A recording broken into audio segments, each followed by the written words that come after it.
Well, the problem was I wanted to be a Jesuit, and so I asked my dad if he could send me to the Jesuit high school in Kansas City, Rockhurst High School.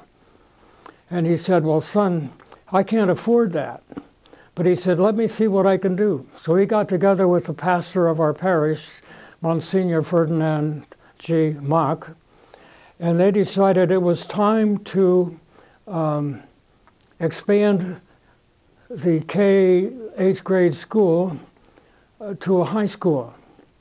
So their plan was that they would add another grade to the school as my grade went through the high school. Well, most of the kids in my grade, when the 9th grade was added, most of them went over to the public high school. And there were 4 of us that went through St. Joseph's High School. And there were 2 girls and 2 boys. In those days, the nuns didn't go to college right away as they do now. They, as soon as they were professed, they were sent out to teach school. And then they would work on their college degrees by going to summer school during the summer. And it would take them maybe 20 years to get a college degree. Well, that was the case for my high school teacher, Sister Bernice, who was the superior of the local Benedictine community and the principal of St. Joseph's School. She had gone to summer school in Omaha that year, which the year was 1948. And she had heard about this priest out in Illinois, and she didn't know what his name was. She just learned from the other nuns who were talking to her, telling her about that this priest out in Illinois was an exorcist, and he was casting devils out of people. Well, that fascinated me no end, that they still cast devils out of people in the 20th century. I mean, I couldn't imagine that. So I started asking her all kinds of questions. How do you know that there was, how do you know this and how do you know that and all that sort of thing? And she said, well, I don't know. I can't answer those questions.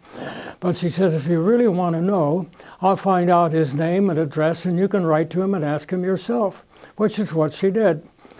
So it turned out that his name was Dominic Szymański. And he was pastor of the parish of St. Anthony's in Rockford, Illinois. So I wrote to him, asking him all these questions about exorcism, and he wrote back, and he said, yes, he says, I can tell you about that, but he says, wouldn't you like to come September 15th? I'm starting Marytown. Wouldn't you like to come and be a Franciscan brother? Well, of course, I had no intention of becoming a Franciscan brother. I was going to become a famous Jesuit priest. That was my motivation. But at any rate, he said, well, come and see me, and I'll tell you about it. But when I wrote back to him and said, I didn't tell him I was going to be a famous Jesuit. I just told him I was going to be a Jesuit. But he wrote back to me, and he kept writing to me. And it wasn't anything very profound, but for some reason, I couldn't get his words out of my mind. I found out later that he didn't play fair, because what he did was he was sending his guardian angel to work on me and convince me that I should come and be a Franciscan brother. Well, I didn't know that, but the point was I couldn't get his words out of my mind. And so I was starting to get really upset about it. His guardian angel was very effective. So anyway, one day, and I wasn't able to concentrate on my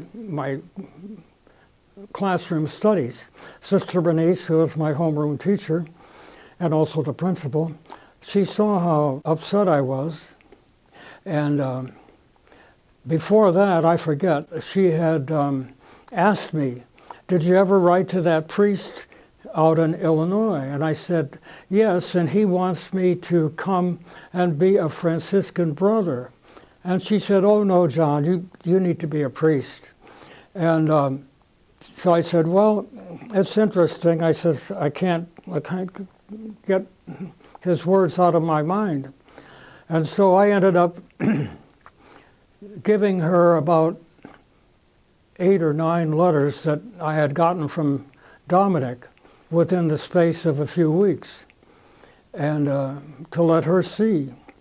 And at the same time, I said, because I was starting to get worried, because the thought occurred to my mind, what if God wants me to be a Franciscan brother?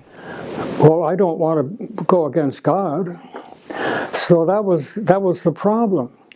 So while she was reading those letters, I decided to put God to a test. I said, God, if you really want me to be a Franciscan brother at Marytown,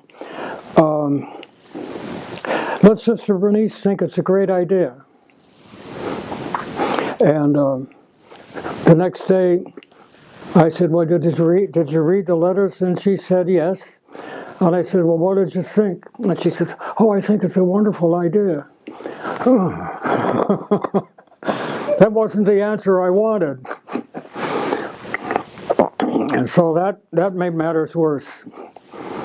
And then I said, well, I'll try another angle, because I'd already written to my older sister, her name was Rosemary, but she had joined the Dominican Sisters of St. Catherine's, Kentucky, because they had the school in McCook, Nebraska, where she had gone through the grade school that they were teachers.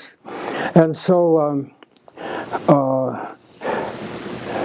I decided to write to her and explain to her. And I said, God, if you really want me to be a Franciscan brother, let her think it's a great idea. So she wrote back and said, oh, I think that's a beautiful idea. Again, that was worse. That made matters worse. So one day I was sitting in my homeroom, and Sister Bernice saw how upset I was, and so she took a box of library cards and said, go up to the top floor, because on the top floor we had a gym, and next to the gym was a ticket office. She said, go up to the ticket office on the top floor and sort these cards out for me. Well, she knew I wasn't going to do much. I was just going to be occupied with my thoughts. So I was looking out the window, and it was heavily overcast. And so I said, Lord, if you really want me to be a Franciscan brother, I said, make it clear off. Well, within 5 minutes, it was clear. I thought, oh, that's got to be a coincidence. So I said, Lord, excuse me, but if you really want me to be a Franciscan, cause it to cloud up again. It clouded up again. And that happened after the 3rd time. I was embarrassed to ask for any more signs. But I did ask for one more sign, because at that time I was also very active in the CYO, the Catholic Youth Organization.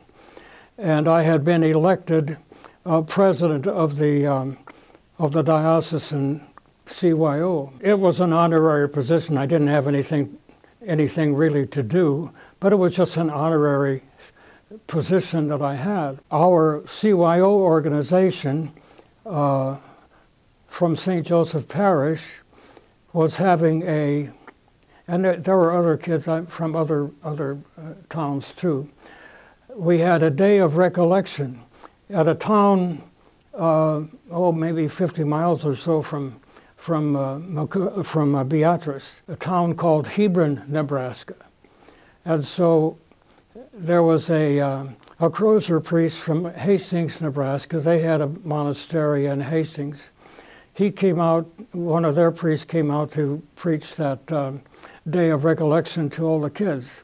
So I had one final fling. I said, Lord, if I have misunderstood that you want me to be a Franciscan brother at Marytown, then let me know, give me some sign during this day of recollection in Hebron. Well, I got no sign. So I said, okay, that's it. I'm going to be a Franciscan brother because that's what God wants, and I'm not going to go against God.